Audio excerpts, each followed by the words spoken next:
வணக்கம். செப்டம்பர் 17ஆம் தேதி பங்குச்சந்தையில் நடந்த சில விஷயங்களை விரைவாக பார்க்கலாம். முக்கியமான தகவல், நான் செபி ரெஜிஸ்டர்ட் அட்வைசர் கிடையாது.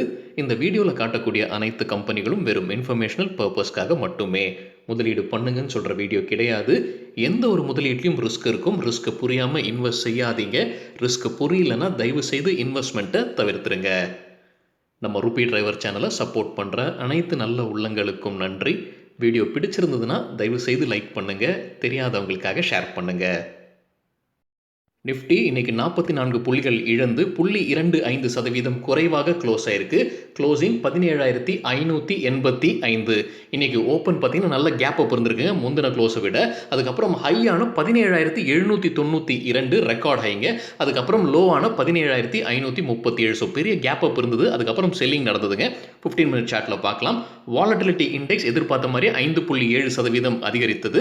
நிஃப்டி பி செப்டம்பர் 16ஆம் தேதி 26.99. நிஃப்டியுடைய 15 மினிட் சார்ட்டில் முதல் கேண்டலில் கேப் அப் இருந்திருக்குங்க. அப்புறம் மேலே போய்கொண்டு தான் இருந்தது.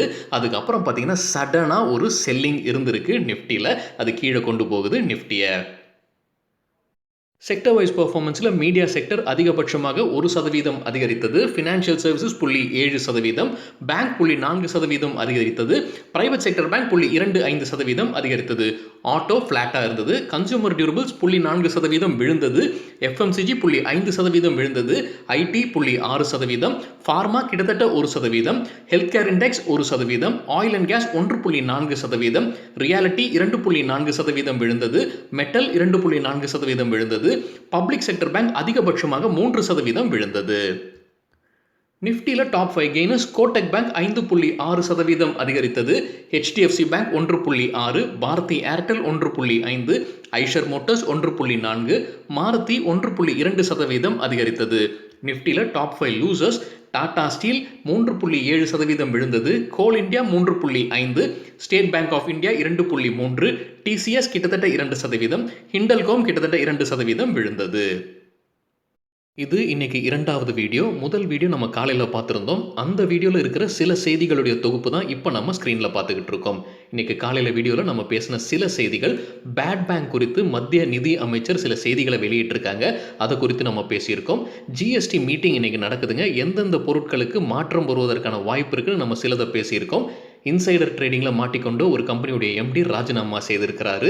ஒரு பைக் கம்பெனி அவங்களுடைய பைக்குடைய விலையை உயர்த்த போவதாக அறிவிச்சிருக்காங்க. ஒரு எலக்ட்ரிக் வெஹிக்கிள் வண்டியை வேறொரு கம்பெனி, இந்திய நிறுவனம் வாங்குறாங்க. அது குறித்தான செய்தியும் நம்ம பார்த்துருக்கோம். இந்த செய்திகள் அனைத்துமே காலையில் வீடியோவில் பார்த்துருந்தோம். அந்த வீடியோட லிங்க் இந்த வீடியோட டிஸ்கிரிப்ஷனில் இருக்குது. பார்க்கணுன்னு விருப்பப்படுறவங்க தயவு செய்து பாருங்கள். சில இண்டிவிஜுவல் ஸ்டாக்ஸ் மற்றும் செய்திகள் விரைவாக பார்க்கலாம். வோல்க்ஸ்வேகன் குரூப் உடைய கம்பெனியான வோல்க்ஸ்வேகன் ஃபினான்ஸ் பிரைவேட் லிமிடெட் உடைய வெஹிக்கிள் ஃபினான்சிங் லோன் போர்ட்ஃபோலியோவை கோட்டக் மஹிந்திரா குரூப் வாங்க போகிறதாக செய்தி வெளியாயிருக்கு. அதிகாரப்பூர்வ அறிவிப்பு நான் பார்க்கலீங்க. இது மணி கண்ட்ரோலில் வந்த செய்தி. இன்ட்ராடேல 5% அதிகரித்தது கோட்டக் மஹிந்திரா பேங்க் உடைய ஷேர் பிரைஸ் இன்னைக்கு. இது வழியாக கோட்டக் மஹிந்திரா பேங்க்குக்கு 30,000 கஸ்டமர்ஸ் கிடைப்பாங்க. இந்த கஸ்டமர்ஸ் அனைத்துமே வோல்க்ஸ்வேகன் அந்த குரூப் கிட்ட இருந்து கிடைக்கிற கஸ்டமர்ஸ். அது மட்டும் இல்லாமல் இந்த அக்விசிஷன் வழியாக 1,340 கோடி மதிப்பிற்கான லோன் அவங்க புக்ஸில் வரும்ன்ற மாதிரி சொல்லியிருக்காங்க. ஆண்டனி வேஸ்ட் ஹேண்ட்லிங் செல்லுடைய ஷேர் பிரைஸ் இன்னைக்கு 5% விழுந்தது இன்ட்ராடேல. கம்பெனி குறித்தான ஒரு செய்தியும் இருக்கு. Cambridge Mauritius company Antony waste handling செல்லுடைய ஷேர்ஸை விற்பனை செய்திருக்காங்க. 2.34 லட்சம் ஷேர்ஸ். ஒரு ஷேரோட விலை $415.11. ஜேஎம் ஃபினான்ஷியல் தரப்புலேருந்து ஒரு அப்டேட் இருக்குது. கம்பெனியுடைய சப்சிடரி கம்பெனியான ஜேஎம் ஃபினான்ஷியல் ப்ராடக்ட்ஸ் லிமிடெட் 500 கோடி ரூபாய் வரைக்கும் பாண்ட்ஸ் வழியாக ஃபண்ட் ரைஸ் பண்ண போகிறதாக அறிவிச்சிருக்காங்க. இந்த பாண்ட்ஸ் பப்ளிக் இஷ்யூ வழியாகத்தான் இருக்கும்னு சொல்லப்பட்டிருக்கு. விஜயா டயக்னாஸ்டிக் சென்டருடைய ஷேர்ஸை ஆக்சிஸ் மியூச்சுவல் ஃபண்ட் வாங்கியிருக்காங்க. அவங்களுடைய ஸ்டேக்கை உயர்த்தி இருக்காங்க. 4.33%லிருந்து 5.58% உயர்த்தியிருக்காங்க. அவங்க வாங்கின ஷேர் செப்டம்பர் 15ஆம் தேதி. இருந்தும் இன்னைக்கு பார்த்தீங்கன்னா விஜயா டயக்னாஸ்டிக் சென்டர் இந்த வீடியோ சேர நேரத்தில் கிட்டத்தட்ட 3% ரெட்ல ட்ரேட் ஆகிட்டு இருந்தது. பிரகாஷ் பைப்ஸ் தரப்புலேருந்து ஒரு அப்டேட் இருக்குது. கம்பெனியுடைய ஒரு ப்ரொமோட்டரான வேத் பிரகாஷ் அகர்வால் அவங்களுடைய ஷேர்ஸை வாங்கி இருக்கிறாரு. அவருடைய ஸ்டேக்கை உயர்த்தி இருக்கிறாரு. 16.16%லிருந்து 16.21% உயர்த்தி இருக்கிறாரு. அவர் வாங்கின ஷேர் செப்டம்பர் 14ஆம் தேதி. இன்னைக்கு பிரகாஷ் பைப்ஸ் இன்ட்ராடேல வாலட்டைலாக இருந்தது. 2% பாசிட்டிவாகவும் பிறகு 2% நெகட்டிவாகவும் ட்ரேட் ஆகிட்டு இருந்தது.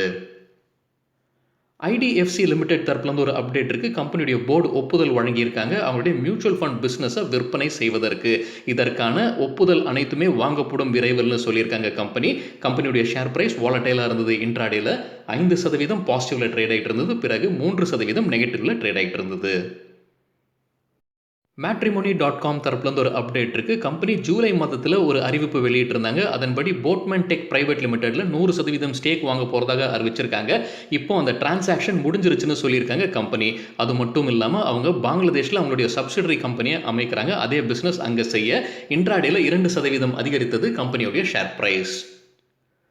ராஜேஷ் எக்ஸ்போர்ட்ஸ் தரப்புலேருந்து ஒரு அப்டேட் இருக்குது. கம்பெனிக்கு கிடைத்த ஒரு ஆர்டர் குறித்தான அப்டேட் 691 கோடி மதிப்பிற்கான ஒரு எக்ஸ்போர்ட் ஆர்டர் கிடைத்திருப்பதாக அறிவிச்சிருக்காங்க. ஜெர்மனியிலிருந்து இந்த ஆர்டர் கிடைத்திருப்பதாக அறிவிச்சிருக்காங்க.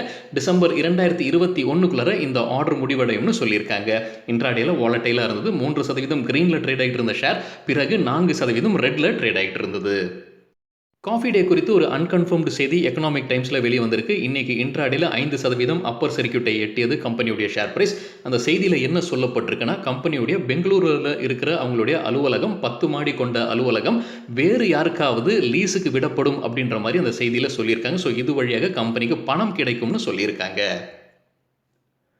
ஓலா தரப்புலேருந்து ஒரு அப்டேட் இருப்பதாக மணி கண்ட்ரோலில் செய்தி வெளியாயிருக்கு. என்ன செய்தினா, ஓலா கடந்த 2 நாட்களாக அவங்களுடைய எலக்ட்ரிக் வெஹிக்கிள்ஸ் விற்பனையோடைய டேட்டாவை வெளியிட்டிருக்காங்க. அதன்படி 1100 கோடி மதிப்பிற்கான வண்டிகளை விற்பனை செய்திருப்பதாக அறிவிச்சிருக்காங்க ஓலா.